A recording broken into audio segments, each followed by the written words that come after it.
10वी-12वी पदवीनंतर पुढे काय? वैद्यकीय क्षेत्रात हवंय उज्ज्वल भविष्य आणि 100% रोजगार. मग निवडा केपी पॅरे मेडिकल इन्स्टिट्यूट. प्रगत तंत्रज्ञान, दर्जेदार शिक्षण आणि कौशल्यपूर्ण प्रशिक्षण एकाच ठिकाणी. हो, आम्ही घेतो तुमच्या कौशल्य विकासाची जबाबदारी आणि हे आमचे विद्यार्थी सरकारी खासगी हॉस्पिटल आणि नामांकित लॅबमध्ये कार्यरत. आजच प्रवेश घ्या. KP paramedical institute. शिक्षण, कौशल्य आणि रोजगारांचं विश्वसनीय. नमस्कार, मी सुद्धा महाराष्ट्र खबर न्यूज मध्ये आपल्या सगळ्यांचं स्वागत.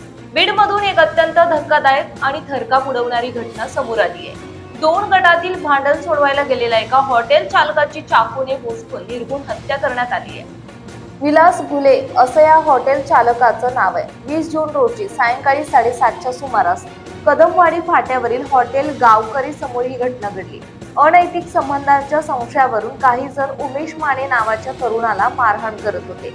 त्याला वाचवण्यासाठी हॉटेल मालक विलास घुले आणि नितीन घुले मध्ये पडले. उमेशचा जीव वाचवायला गेलेल्या विलास घुले यांना 9 जणांच्या टोळक्यानं समर्थ बियर बार जवळ अडवलं आणि बेदम मारहाण सुरू केली. याच दरम्यान मुख्य आरोपी बाबासाहेब कदम यांनी धारदार चाकू काढला आणि नितीन घुले यांच्या डोळ्यात देखत विलास घुले यांच्या पोटात खुपसला. उपचारादरम्यान विलास घुले यांचा दुर्दैवी मृत्यू झाला. या प्रकरणी केज पोलीस ठाण्यात बाबासाहेब कदम, मंगेश कदम यांच्यासह एकूण 9 जणांवर गुन्हा दाखल करण्यात आला असून पोलिसांनी 3 आरोपींना ताब्यात घेतले.